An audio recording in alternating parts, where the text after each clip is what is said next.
What's going on, everybody? Welcome back to TTP Sports, and I want to continue basically the discussions that we were having after last night's Phillies loss to the Nationals, even though they still won the series 3 games out of 4. And I also want to get into, the tough stretch that is going to be upcoming for the Phillies, specifically with this upcoming series with the Atlanta Braves, which you see the Atlanta Braves, I believe, they play 4 series against tough teams, and 2 of those series are against the Atlanta Braves.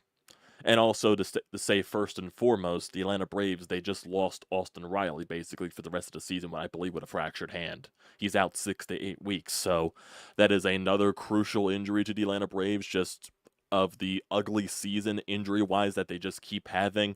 Now they have lost Spencer Strider for the year.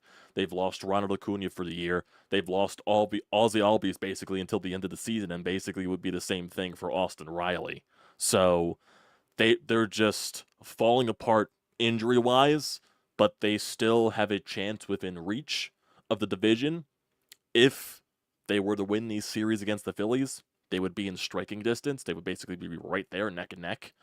And it's the Phillies' fault for even allowing the Braves to be in that position for the stretch that the Phillies have basically been playing through, before they started, playing a little bit better.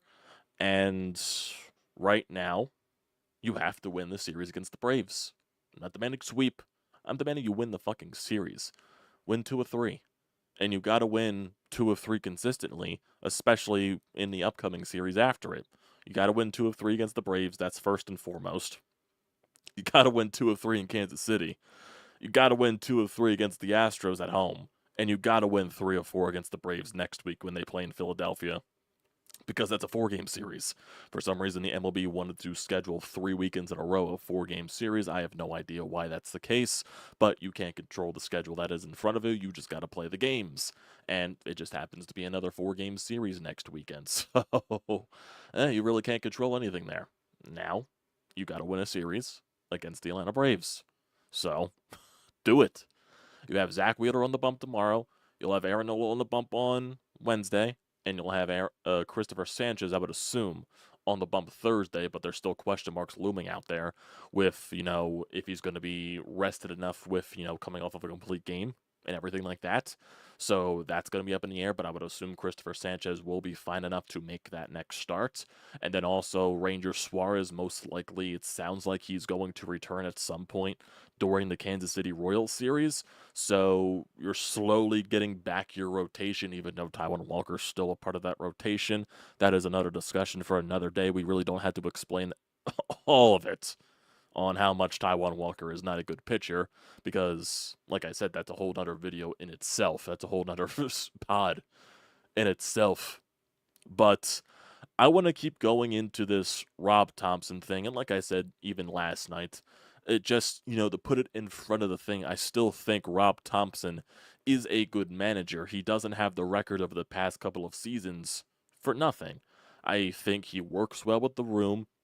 The clubhouse obviously loves him.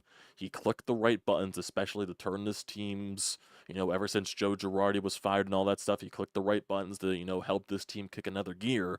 But, there's always those looming decision makings that just really make you boggle your head and really make you just confused and question, because right now, yes, Rob Thomson is a guy that likes to focus on the long term. And that's obviously what he was doing with yesterday's decision to not pinch hit Bryce Harper nor JT Realmuto for Cal Stevenson and Garrett Stubbs in the bottom of the 9th inning last night, after Edmundo Sosa led off with a single, which would have brought the tying run to the plate, and you could have used Bryce Harper or JT in that situation.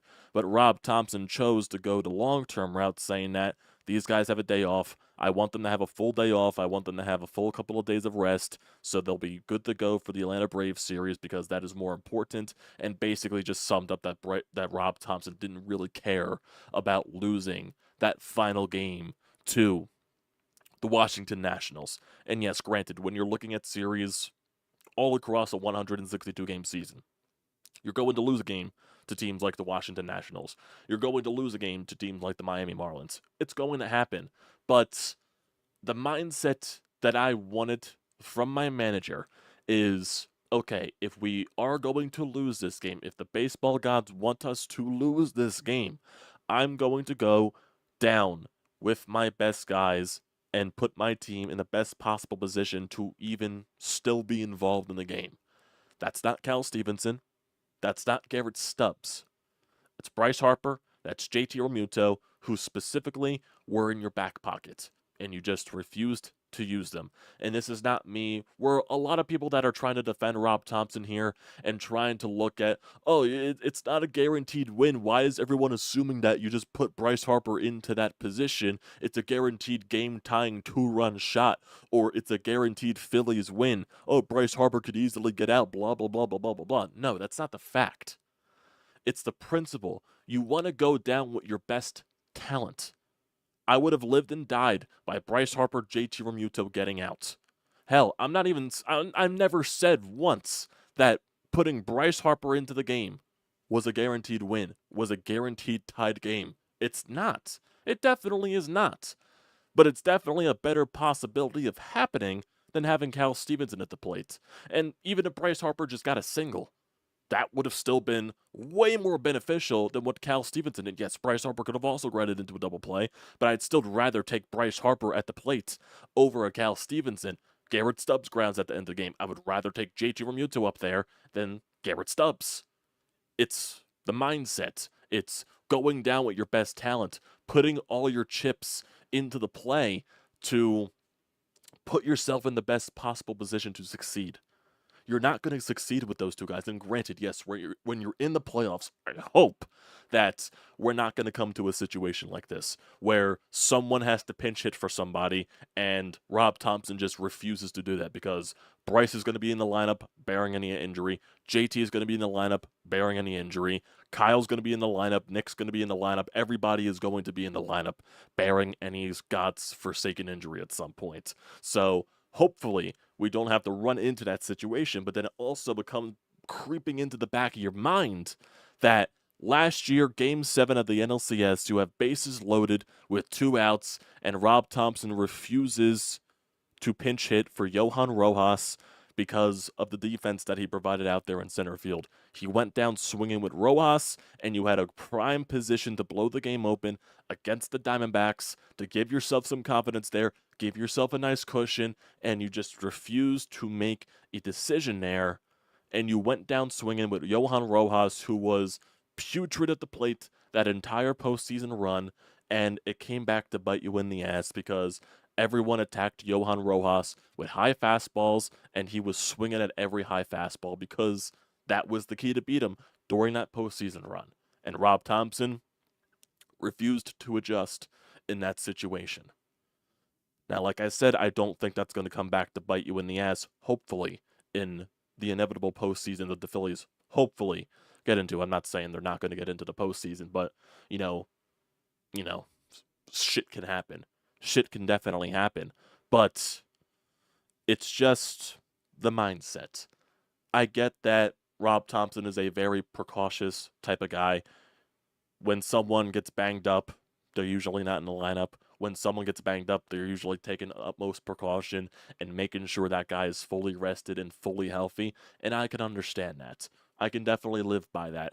I don't mind them being cautious. But putting Bryce Harper in the game for the bottom of the 9th inning is one at bat going to really ruin any type of rest that he's going to have going into this Atlanta Braves series. He had a day off today. Maybe JT's a different story because he's a catcher. You want your catcher off the field, blah, blah, blah, blah, blah. But is one at bat going to really ruin JT's off day that he's also going to have tomorrow? It's just the fact that why do you refuse in a game that was definitely winnable? It was definitely within reach. Yeah, Jeff Hoffman allowing the home run in the 8th inning definitely did not help, but a 2-run lead is still surmountable. You can still find ways to come back into the game. And it started with an Edmundo Sosa leadoff single. So you have the tying run up at the plate right there, and you just refuse to use the weapons that you have in your back pocket because you want them just to have a day off. I don't like that mindset.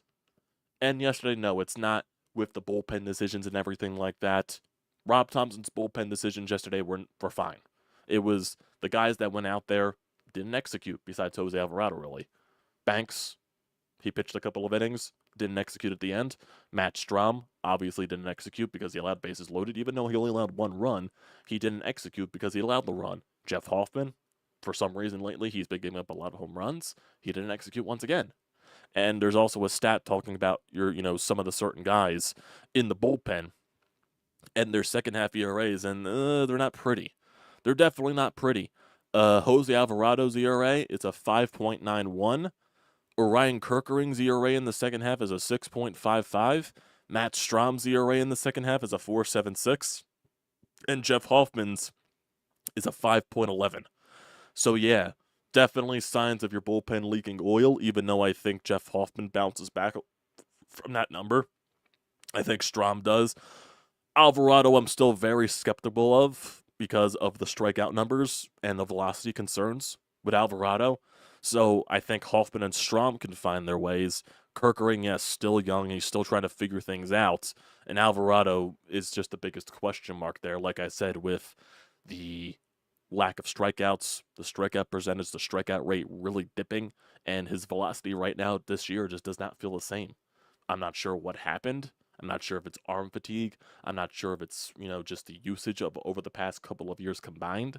I don't know if there's a lingering injury that we're not being told, but it just doesn't feel like the same Jose Alvarado that we were used to the past couple of seasons. So that's definitely a question mark right there. So even though, like I said, I don't think Rob Thomson's bullpen decisions were anywhere egregious, you're going to your best guys out of the bullpen, and your best guys, majority of them, did not execute. For some reason, I don't know why lately, it's been Ruiz that has been your best guy out of the bullpen. It doesn't make sense, but he's been your best arm out of the bullpen. I don't think he's allowed an earned run this entire second half, to my knowledge, that I remember. So right now, he's been your best arm. So that's got to change. That 100% has to change. And in terms of the starting rotation, there's really no issues there right now. Zach Wheeler in his last outing pitched very good against the Nationals. Aaron Nola pitched very well. Christopher Sanchez had the complete game, so that stands for itself. Taijuan Walker is Taijuan Walker, so he's definitely a vibe killer every time he goes out there, and we're still waiting to see what happens with Ranger Suarez when he does eventually come back into the rotation. And like I said, that is supposed to be around the Kansas City Royals series, and he's going to be limited in that start. He's probably going to only have around like maybe 70, 80 pitches limit in that game, and who knows how deep he'll go into the game with that pitch limit. So we don't know what Ranger Suarez is going to be after all this time off. Where was there really an injury concern there with Ranger Suarez, or were they trying to basically with Taijuan Walker? Because Taijuan Walker, let's be real here, no one has a blister that lasts that long that Taijuan Walker was out for. So I think personally, deep down with this Ranger Suarez situation, I think they were doing a phantom injury. And yeah, maybe there was something with the back that was bothering him. But I think they're trying to buy time for Ranger Suarez to get him as much rest as possible. I think that's what they're doing with Ranger, and they're taking the utmost of precaution with him. That's just what I feel. This is not from what I'm hearing or anything like that. It's not from what I'm seeing on Twitter. This is just pure gut feeling that it's a Taijuan, not like a Taijuan Walker situation that Ranger Suarez is a bad pitcher. It's putting him on a phantom IL stint just so he can have a certain amount of rest time, to where we all know that Ranger Suarez has not pitched a full season of Major League Baseball in his entire career, going back to basically when he started. And he's never done it once. He's never started the season on time. There was always an injury involved in that process. So maybe this can still be the same deal, and I'm just thinking way over the top here. But I kind of think that it's kind of a phantom IL stint just so he can have multiple weeks of rest, so he could probably be fresher when you get closer towards the playoffs. Because if you go into a playoffs with Ranger Suarez that is just completely gassed, it's not going to bode you well. It definitely isn't, and I think they were thinking about that as well. That's why I think he's gotten so much off time over the past couple of weeks. That's just what I'm thinking now. That's just, what's creeping in my mind over the past couple of, just thinking about everything that's going on with this team right now. And there's also some interesting things going on with John Middleton talking today. Scott Lauber posted something on the Philadelphia Inquirer, and there definitely were some interesting quotes because John Middleton, obviously, like the fans, has not been taking this recent stretch of baseball well, and rightfully so. He should not be. And, there's definitely was a quote that stood out from the Scott Lauber piece, which, basically, I'm not sure if it's taken, shots at Rob Thomson's mindset or it's just a philosophy overall that he's not the biggest fan of, but he kind of has the mindset of the fan base, which is right now what they were playing was unacceptable. And, just looking at the entire process, we really can't just sit on our asses and just keep saying that it's going to be fine. We're too good to be playing like this. You can't be sitting on your asses and waiting for it to happen. So if I look at this quote right here from the Scott Lauber piece, it's really interesting. So Middleton's take on the Phillies' 8-18 spell. It's a significant issue. I don't think you could just sit here and say, "Oh well, this has happened. This has happened, and therefore we'll turn it around." I don't think you could be that passive. He continued. I think you have to be pushing and pushing people to rethink what they've been doing. That's coaches and that's players. Everybody has a step back. Everybody has to step back and say, "What are we doing wrong? Why is a team that was winning at a 700 clip for 3.5 months now playing at a 325 clip for the last 5 weeks?" So, rightfully so, John Middleton pointed out a lot of things there. And what the team has been talking about, Rob Thomson specifically, over this course of the second half specifically, that, oh, I believe in this team. We'll be fine. We're too good. We're too talented to keep playing like this. Oh, this is just baseball. Every team goes through a rough stretch. We just got to figure ourselves and just take it a day at a time and find ways to get out of it. No, right now there is seriously something wrong, and we have to look deep within ourselves that why are we in this mess? Why is everything going wrong right now? Why, when we were playing so good in the first half, why did everything just suddenly all go wrong? And we got to find a way to get out of this. You know what I mean? You know what I mean? And I think John Middleton put it rightfully so. It's hard to have that mindset and keep spurting that mindset when you're losing so much. If you go on a stretch where you lose 2, 3 series in a row, okay, you could say that mindset, and then you eventually get yourselves out of that little spurt. Not when you're losing 6 of 7 series, not when you're losing 7 of 8 series. You can't keep saying that and expect things to change. Then there's something deeply wrong there. There's something wrong with your approach. There's something wrong with the pitching. There's something leaking oil. And the vibes are off. You got to find yourselves look deep down and ask questions on why everything is going wrong. And I think the Phillies, they got a little complacent. I really think they do. I think they got a little complacent because they saw how big the division lead was, and they're seeing that the Braves are constantly getting injured. They're seeing the Mets, they win a couple of series, they lose a couple of series. That's what the Mets have been doing all year, basically. And I really think they got complacent. I think that, we really don't have to try our best right now because we got so big of a division lead that it really doesn't matter at the end of the day because the Braves aren't going to catch us. The Mets aren't going to catch us. So we don't really have to try our hardest right now. And truly, in my honest opinion, that's what I believe. I think they got complacent. And that's probably the worst mindset you want to have as a baseball team because you got so complacent and it turned into the worst stretch of baseball that I've ever seen in my fucking life. When you're getting embarrassed on a daily basis in a 4-game series against the Diamondbacks, where you're getting blown out in the second inning by the Seattle Mariners, where you get a 5-0 lead against the Seattle Mariners and then you blow that like it's nothing. When you're losing a series 2 of 3 to the Oakland Athletics and you just completely get ran out of your own ballpark, you give up 18 runs. When you're blowing leads left and right in a series that you should have won against the Pittsburgh Pirates. Multiple 3-run leads constantly blown. You get swept by the Yankees, who were struggling going into that series. In a series that you probably should have won against the Guardians, because you had a lead in the final game of that series. It's just constant things that find themselves ways to go wrong. And you're finding ways for it to go wrong. When something went right for you, something went wrong. That was the issue. And I think them getting complacent and them just getting a little bit, okay with them having a multiple, double-digit division lead. And now the division lead, I think, is around, 8, 7.5 or something like that, 7, if I'm not mistaken. And this series against the Atlanta Braves is just insanely huge because of that, because it can really dictate the division going into the next, 4-game series you got against Atlanta next weekend. Because, say, if you win this series, you gain a game on the Braves, basically. If you sweep them, you gain 3 games on them. But if you lose the series against them, you lose a game. And if you get swept by them, you lose 3 games. Honestly, let me look at the standings right now, just so I can fully get the picture in my head. I don't want the picture in my head, but it needs to happen. So right now you have a 7-game lead on the Braves.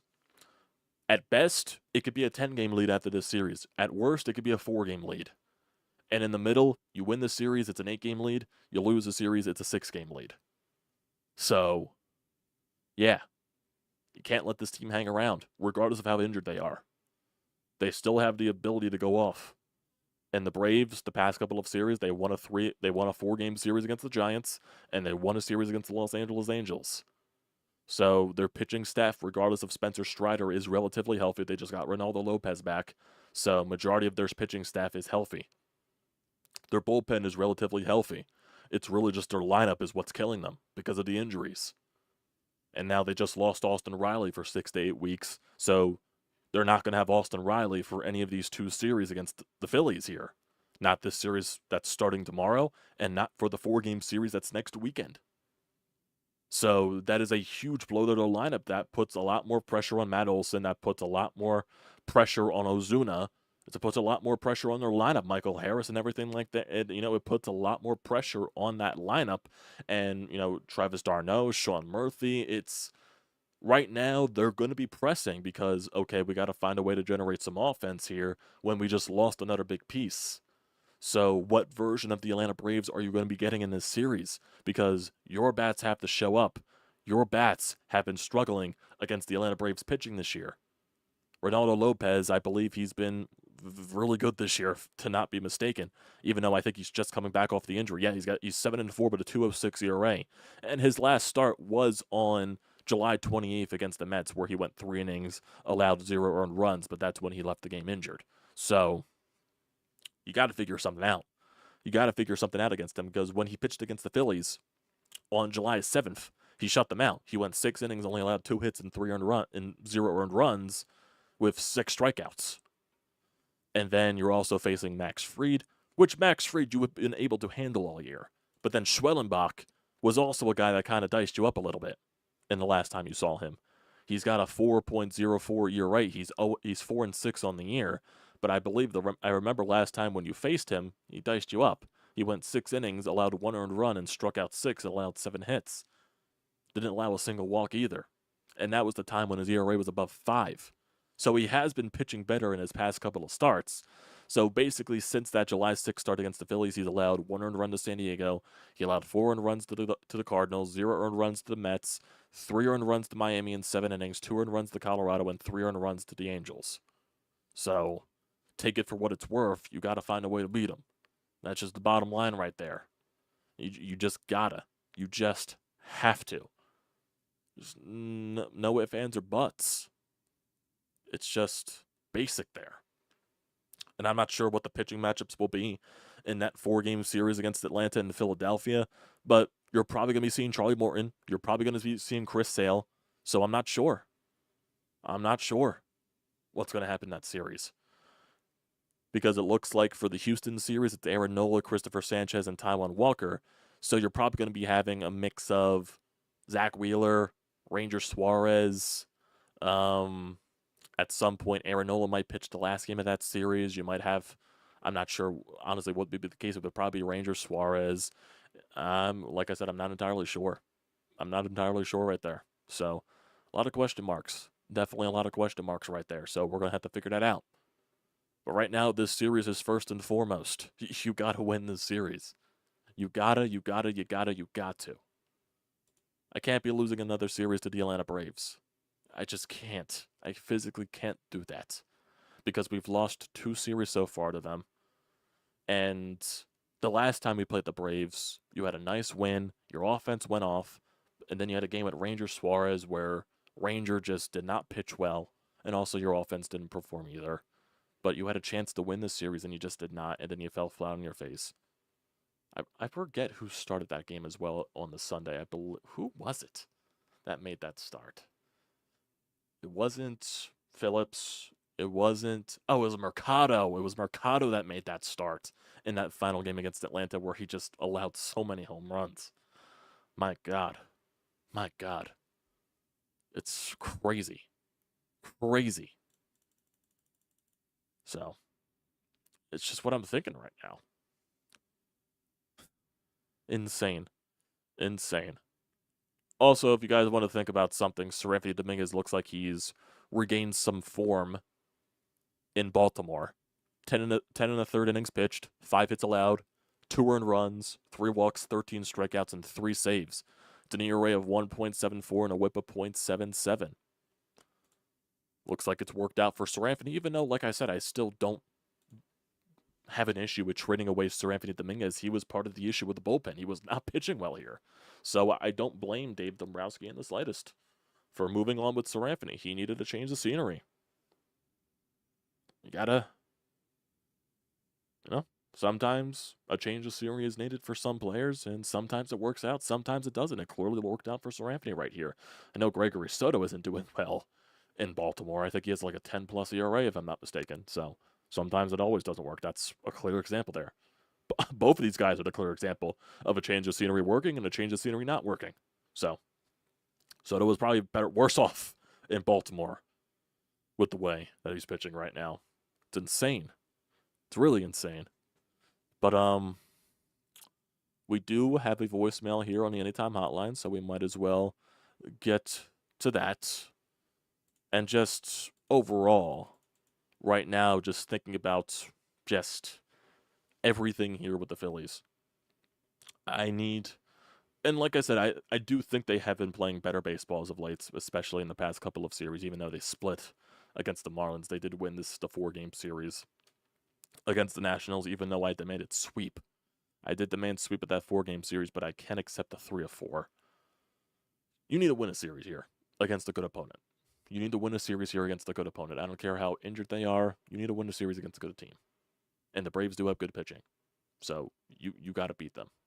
You got to beat them. You can't let this team just slowly crawl their way back into the division. You just cannot allow that to happen. Just can't.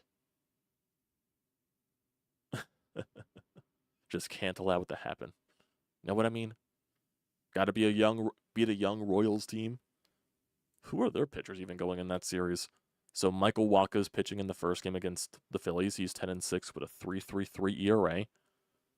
Then Seth Lugo is pitching the final game of that series. He's been really good this year, 13-7 with a 3.04 ERA. And then it is Brady Singer, who was 9-8 with a 3.18 ERA. The Royals have had good starting pitching all year. So, got to find a way to win. You just got to. And you're going to have Taijuan Walker in the first game of that series, and Ranger Suarez is most likely going to pitch the game too, because I do remember them saying that Ranger Suarez is expected at some point in the Kansas City series. So, got to figure it out. So, let's not delay any further. Let's get to the Anytime Hotline. Let's see what Sean's got to say. And we'll get to some of you guys here in the chat, and then we will click off. Sign off. Whatever it said. Sean, shut me up, please. So 24 hours later, my thoughts are still exactly the same as they were yesterday. I think Rob Thomson did the Phillies fans a disservice yesterday. I mean, 2 things stand out to me. Number one, you had a day off today. So, all this I'm giving the guys a day off crap, they would have both had a day off today.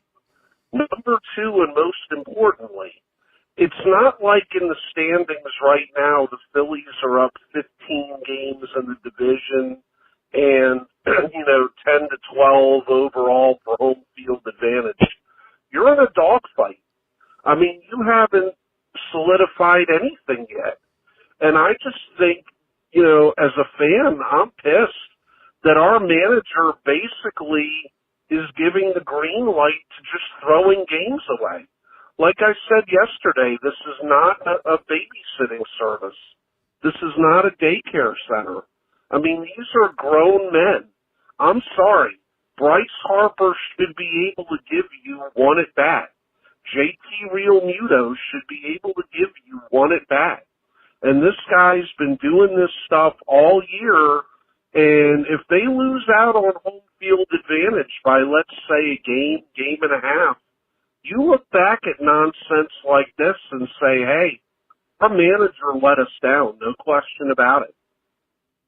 Yeah, I 100% agree with you right there. And I do like that you did bring up the home field advantage stuff and the division stuff, because I completely forgot to bring that up. And now that I look at it right here, basically, yeah, it's an entirety of a dogfight. Just look at some of the separations between the best teams in the entire league. Just look, the Phillies have the best record currently in baseball at 73-51. The Baltimore Orioles are 73-52. The Dodgers are 73-52. The Yankees are 73-52. The Guardians are 72-52. The Brewers are 72-52. The Twins are 70-54. The Padres are 70-55. The Royals are 69-55. The Diamondbacks are 69-56. It's just, there's so little separation right here. It's absolutely insane. And if you're looking at just the National League to begin with, the Phillies are only a half game above the Dodgers, and they're only a game above the Brewers for the number one seed in the National League. And if people don't remember this, if you need to win, you need to be the top two seeds in your league in order to get the bye week for the wild card series. And obviously home field advantage in those division rounds. So the Phillies, if I'm looking at this just as, yeah, you can win the division, that's all great and dandy. Winning the division is pointless if you still have to play the fucking wild card series. I don't want to be talking about winning the division, all this stuff, finally winning the division, finally getting over the hump. Oh, the Braves finally never won the division, all that stuff. I don't want to be the season where it finally happens. And then you got to play the wild card series again. Then you got to play the final wild card team. I don't want to do that. I'd rather have my week off and have the guys that need rest have their rest, and then go into the division series with the home field advantage. I'd rather do that than win the division and have to play the wild card round, because it's utterly pointless. It should just be a fourth wild card seat at that spot. You understand what I mean? So you have to be at least one of the top two teams in your goddamn league. You can't win a division and be the third best division winner. That's just unacceptable in my opinion, because right now the Dodgers are hot. The Brewers are hot. Even though they just lost Christian Yelich for the rest of the season, they're still hot. The Dodgers, they're 7-3 in their last 10. And the Brewers, they just won 5 in a row. They're also 7-3 in their last 10. You gotta fucking wake it up here. And that's also another reason why I was upset with them losing yesterday, because you gotta win so many games now. You gotta win series. You can't keep doing this, off and on shit. Gotta win a series, gotta win a series, gotta win a series, gotta win a series. I'm not even demanding sweeps at this point. Just win series. That's the name of the game, right? Winning series. Go back to what you were doing in the first half of the year. You can't win a series, you can't lose a series, win series, lose series. Can't do that. Can't win 2 series, lose 2 series. You can't be doing this off and on inconsistent shit. Gotta find a way to keep it rolling. Build off of, Schwarber's Grand Slam. Build off of the moments that you had in the National Series.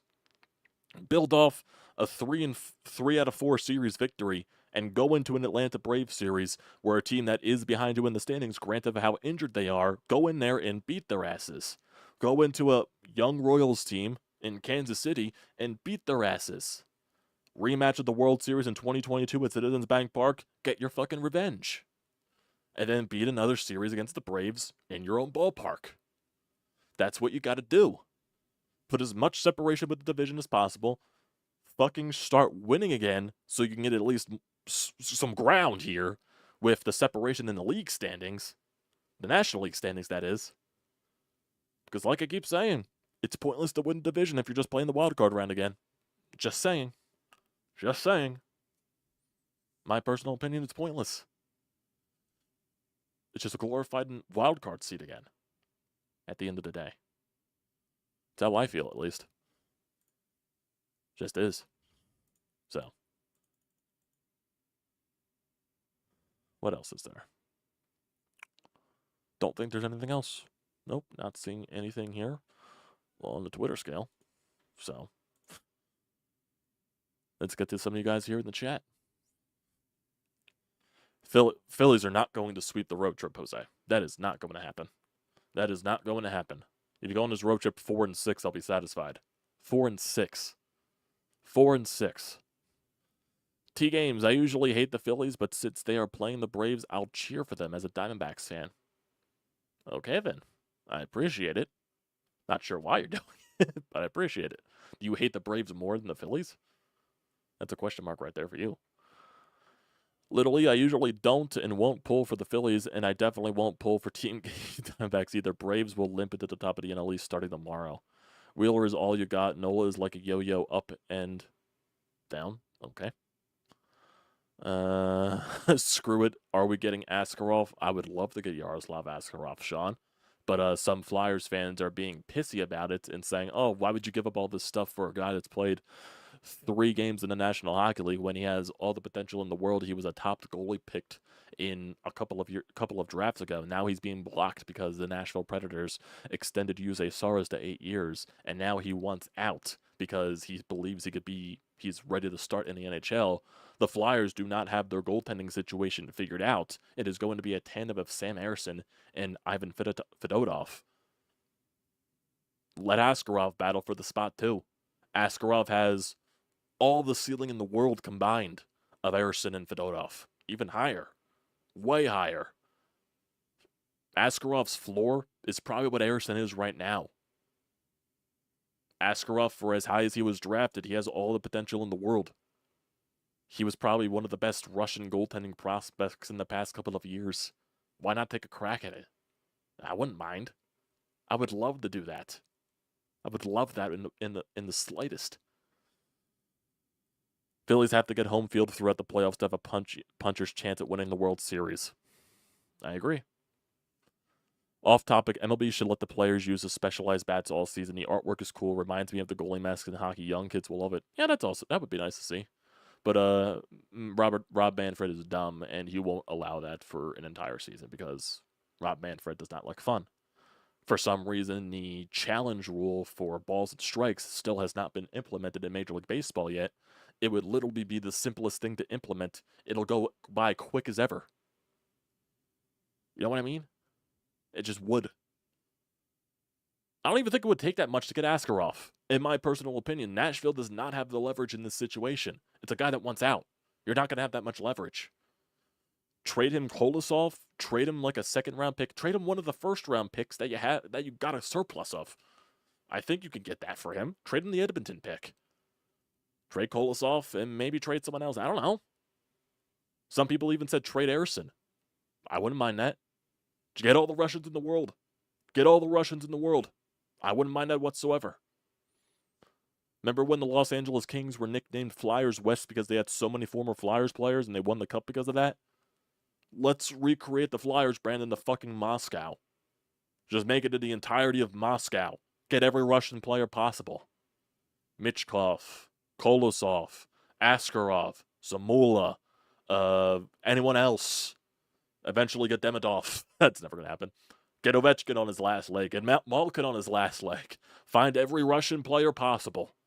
Make it into the next coming of Philadelphia/Moscow. If that's what you wanted to be. I don't know why we got sidetracked on this, but Sean said it. So. Yeah, sadly, I don't see Danny Briere doing it either. I don't see it because they're fixated on Ersson. They're fixated on Fedotov because they just extended him. Even though they should do it because Askarov has all the potential in the world combined of those two. And he would, in my personal opinion, fits the timeline of this team. My personal opinion. Because if you see some of the goaltending around this league, you need elite goaltending to win the Stanley Cup. Yes, there's some of those teams that don't have an elite goaltender. They have a good quality goaltender, and they still manage to win a Stanley Cup. But if I look at some of the teams, the Rangers, Shesterkin, if I look at the Bobrovsky with the Florida Panthers, Ottinger with the Dallas Stars. What other goaltenders that are around there? Hellebuck with the Winnipeg Jets. Saros with the Nashville Predators. Vasilevsky with Tampa Bay. Even Boston, they had a really goaltending tandem. Even Swayman's a really good goaltender, and it's like Olmark. Some of these teams have really good goaltenders, man. I know the Colorado Avalanche. They won a they won. Who was their goaltender in that year? I forget. He was just it was Kemper, Darcy Kemper. They won a cup with Darcy Kemper. I understand that, but it's just most of the teams that win a cup, they have a really good damn goaltender, and I think Askarov can be that. And why not just take the risk and go after the elite talent? That could possibly be the case. You know what I mean? I would take that risk. Tired of being complacent, like some Flyers fans are. It's like, oh, I don't want to give too much to get Askarov. Oh, he would be blocked by Fedotov and Ersson. Well, trade Ersson. I would trade Ersson for Askarov, even though it would never be 1-for-1. Trade Ersson so he could be Saros' backup, and then you get Askarov here. Then you have a Russian tandem of of Askarov and Fedotov. I'd do it. I'd do it in a heartbeat. Now you have to give up more, probably draft picks or something like that, or maybe a prospect. But I would do it. I would do it. You have to get an elite goaltender? Well, hell yeah. Do I have my Mitchkov jersey yet? No, I have 2 Mitchkov t-shirts, though. I'm wearing one right now. I'm wearing it right now. Now that we're so sidetracked on the Flyers, holy shit, didn't expect to do that. We're now 42 minutes into this. Probably a good time to call it off here. Yeah, got to win the series against the Braves. No ifs, ands, or buts. Got to win the series against Atlanta. And who knows, maybe I'll do a watch stream for one of these games. Maybe I'll do it for tomorrow. Zach Wheel in the bump. Maybe I could do that. So, definitely stay tuned for it. You'll see something pop up in your subscription feed. So, yeah. I think that'll do it for tonight, everybody. I appreciate you all here for joining in. Don't forget to leave a comment in the comment section down below. Don't forget to drop a like. Don't forget to hit that subscribe button. It does me a great deal of service. Also use the code TTPSPORTS, $20 off your first purchase at SEATGEEK. Great deal. Do not pass it up. And, yeah, like I said, stick out to your subscription feed possibly for a watch party tomorrow. What game's at, like 7:10 or something like that? So, yeah, definitely you can stay tuned for that. I could definitely put that in the works. So, yeah, like I said, stay tuned to your subscription feed. You'll see something pop up. And that'll do it.